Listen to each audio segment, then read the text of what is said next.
Hello, everybody, and thank you for tuning in to the Liberty Report. With me today is Daniel McAdams, our co-host. Daniel, good to see you. How are you this morning, Dr. Paul? Doing very well. Good. You know, looking at the news this morning, there's a lot of activity still going on in Iran. Yeah. And there may be some big things, but we've talked a lot about Iran, but I bet you we'll be back. We will be because back. it looks like they're at a point, at a precipitous point where something bad could happen, whether it's planned or not, but there's sure a lot of activity going on there. But we want to talk about another place we talked about and worry about, and it's not nearly as dangerous at this particular moment. That's Venezuela. It's a big deal.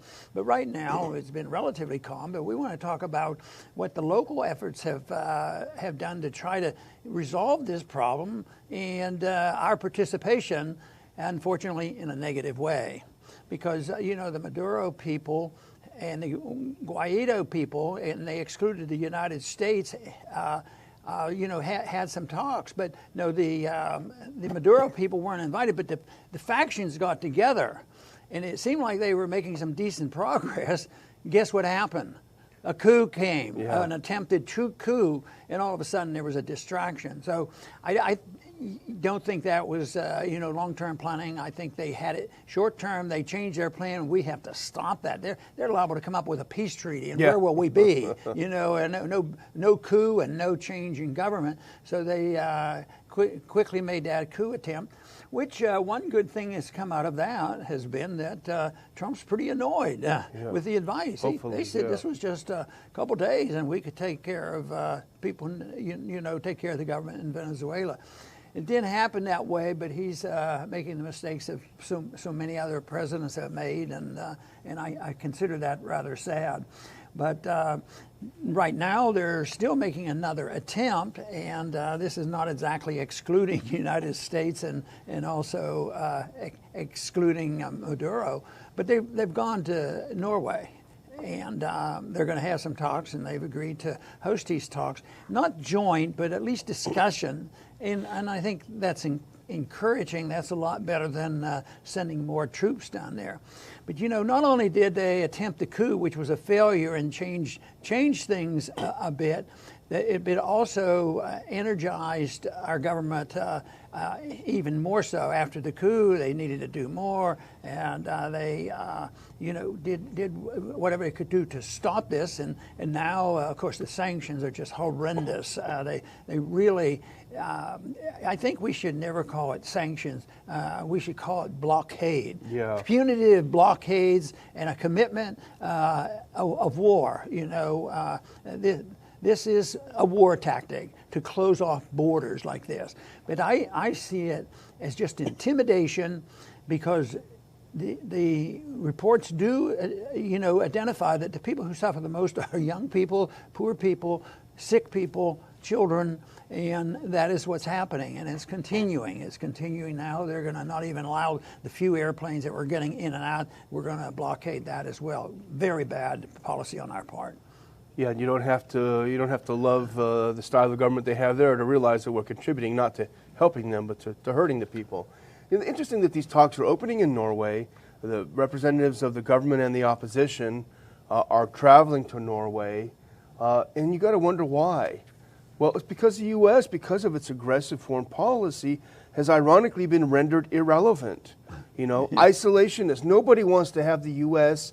as a broker because it's not an honest broker. They have to fly off to places like Norway, Switzerland, or wherever because of the way the U.S. behaves. Do what we say or else. So I think that's really quite interesting. And I think there's been hints, and we've talked about it all the time, because that is good. That is the rejection in a positive way, because we don't see any benefits for us to be over there. This whole idea that we're promoting freedom, democracy, and the Constitution. Not only have we done that to our people, say, well, we have to go to Iraq to protect our Constitution and our freedoms, but here they're using this for Guaido. He's a constitutionalist. He's going in there to save the Constitution, and it reminds me of Samuel Johnson's that the last refuge of a scoundrel is politics. Patriotism. Patriotism. Yeah. Well, this is a form of patriotism. Yeah. Say, it's not working, but we better be constitutionalists and freedom and democracy. It's all a bunch of lies. But I think if the people would be just left alone, it's just too bad that they did have a government that was not going in the right direction. But if you were looking to root out all the bad governments, here I was, sort of taken about the fact that the last airplane they closed down was a private airplane owned by a private company, which was flying in and out of Miami carrying medicines. So we closed them down too. So it's not good. I would think that'd be very bad PR for the United States, and it is almost every place except here. Nobody's worried about it and think, well, why are we doing this? Except our viewers, they're up to date on what's happening.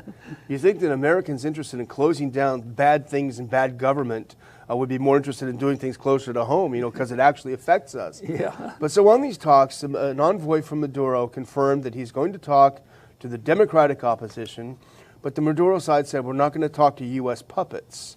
So that is interesting, actually, because I'm thinking about this, and I think that Guaido's overt reliance, his overt partnership with the U.S. in a military and a political sense to get their backing, may have actually sealed his fate as the opposition leader. I think that history has passed Guaido by because he was so obviously a puppet of Washington.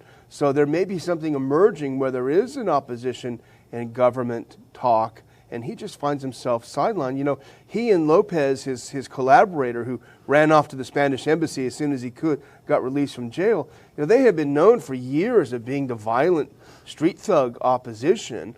And what Maduro's side said is that, there is an opposition. There are opposition parties, but they're not out here in the streets doing the sort of thuggery. Well, we've talked about it before that this puts the president in a quandary, because he was depending on good advice for Bolton. Now he's very upset, and there's always rumor, boy, he's lost confidence in him. He should. Yeah. And Trump doesn't have a whole lot of options, right now, other than, maybe taking advice from another person parallel and say, well, you have to become more aggressive, and then just tinker around the issue.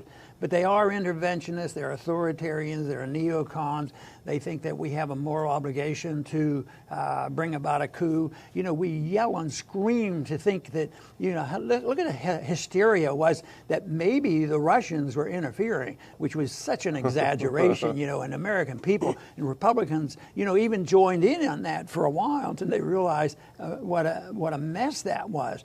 But we put up with this, and I just think that the American people should realize that the president needs to change the policy. It's not, you just can't tinker on the edges here. But he's in a dilemma. But I still have my advice written down here. If anybody asks for it, I'll send them my note. Exactly. Tweet it to him. Reportedly, Trump is frustrated by the false promises of the neocons on Venezuela, so hopefully that's true. What's interesting in Venezuela is after this attempted coup and after the whole uprising of the opposition, I think a truly authoritarian or totalitarian government would have jumped on that as an excuse to wipe out all opposition. Mass arrests, mass incarceration. Yeah. But they didn't do that, which I think is interesting. It's not a defense of Maduro, but it's an interesting phenomenon. Because if you think about what would happen if a foreign-backed U.S. political party had its express goal, the violent overthrow of the U.S. government, there would be some roundups happening. So the fact that that doesn't happen leaves the door open for talks with certain factions. And I think that's that's what Assad had been doing in Syria, that we will talk to our opposition, but we're not going to talk to these al-Qaeda guys that the U.S. is giving weapons to. Yeah. So it's very interesting. I found it fascinating that when on the last days of Saddam Hussein, when they were trying to get the people to rebel against him, he was passing out his rifles for him. He wasn't afraid to have them. It wasn't the people that he feared. It was our government and our bombs and our military, and obviously it was right to be feared. So it's something that right now we don't see that this is not the UN having these peace treaties, but the one other sort of a contradiction is that they claim that Guaido has 50 countries supporting him. 50 countries. But, isn't it interesting that when Guaido appoints an ambassador, which he claims that all of them are, nobody accepts him. Yeah. So that support from those 50 countries, that is just American pressure. You do this or don't mess with us. You just toe the line. We need to say that the whole South America is for us except two bad guys. Yeah. And it hasn't changed. They haven't increased. The momentum is totally gone. But here's a couple of interesting developments. The first one is that on Monday, Guaido formally requested a meeting with Southcom to plan for strategic and operational planning. So the idea is that he's basically one step before formally asking for U.S. military help. And I wonder what that is going to actually result in. As far as I've seen, there's been no Southcom response to this request. They're not jumping up and down saying, now we've got our green light. In fact, the commander of Southcom, Admiral Craig Fuller, he hasn't directly responded, but he tweeted recently, I think last week, that the Southcom is willing to meet with the legitimate Venezuelan government, of course that would be in the opposition in his eyes, to discuss how to support the future role of those Venezuelan military leaders who make the right decision, i.e. defect to the other side. So basically, I'm reading that as saying, hey, Guaido, if you can actually get some military to come on your side, well, talk to them. But right now, you don't have anybody. And I just wonder whether they might use this as a point that we have made that having to do with Syria. We say, well, Russia has a more legitimate concern. They have a base there, and they've been invited by the official government to come in differently than what the rest of the countries are doing, especially us, to march in and do the bombing and participating in the war. So this, I wonder if they're thinking that if they're inviting, if they're still claiming they're the government, and then they're talking about military help, that our government might use, even though sometimes they don't care about justifying saying, nope, that's the official government, and they have invited us in as an ally, and try to justify it. It's a big stretch, but it's the kind of thing they might try. But it's pure speculation. But it seems to me, if any of these reports are true, that Trump is frustrated that things weren't a cakewalk like he was promised, that if they came to him and said that, I mean, hopefully once bitten, twice shy, he's going to say, no, listen, guys, I went with you once on this. So, yeah. The other thing, finally, that we wanted to talk about a little bit is that the Department of Homeland Security, keeping us safe, they announced that all air traffic between the U.S. and Venezuela is suspended. And you referenced that earlier on in your comments because of, quote, ongoing political instability and increased tensions. So no flights, U.S. flights, can go to Venezuela anymore. I was kind of wondering, does that mean the CIA flights with the weapons too, or is that exempt? But then I'm thinking, is that really about safety? Are they really concerned about our safety, or is it really politics? And you think about it, it's going to make it harder for them to get medical supplies. Even though we claim we're not blockading the medical supplies, they can't arrive by plane. That's going to make it harder. They're going to have to be shipped. It's going to isolate and punish the population more. As you point out, there was a private airline between Miami and Caracas that was flying every day.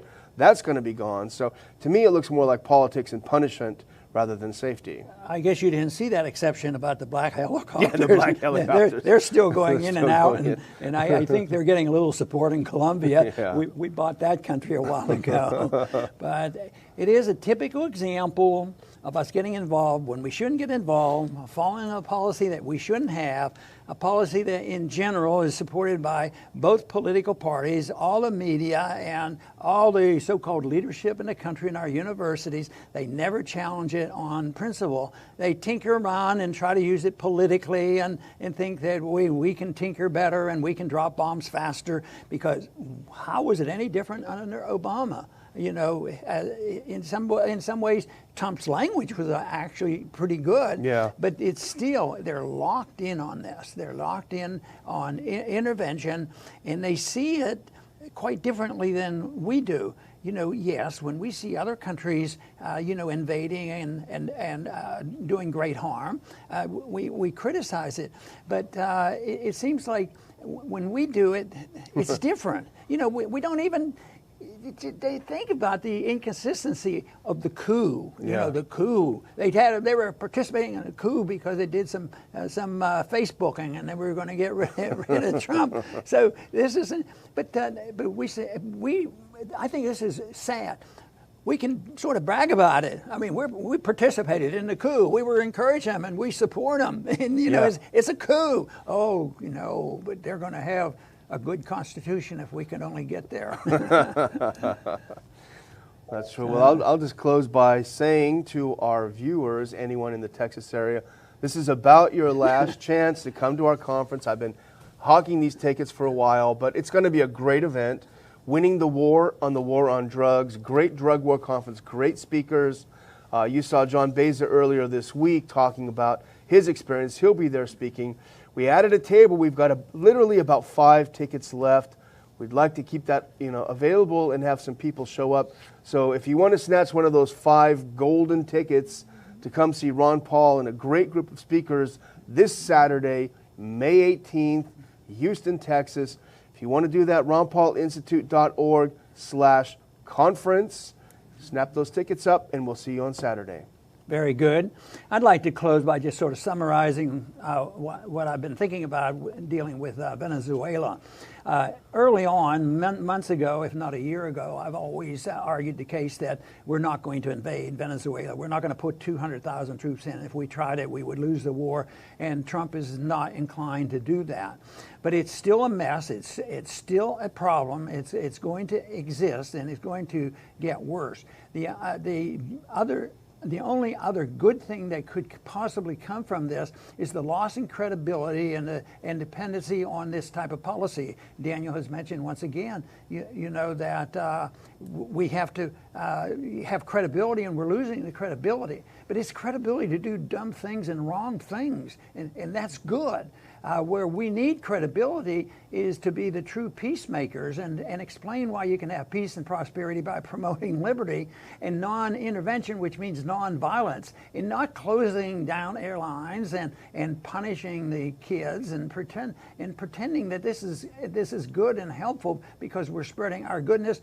And I'll tell you what, I think it's still a lot about oil. Oil is a big deal, and they work hard on this, and there is a lot to it, and it's power and control. Venezuela, as far as our leaders, the neocon leaders and those in charge, still think that the American empire is crucial to peace in the world. And I think the opposite. I think we do not need an empire. If we minded our own business, did the right thing, set a good example, promoted liberty, free markets, and sound money, that would be a very good way to promote peace and prosperity.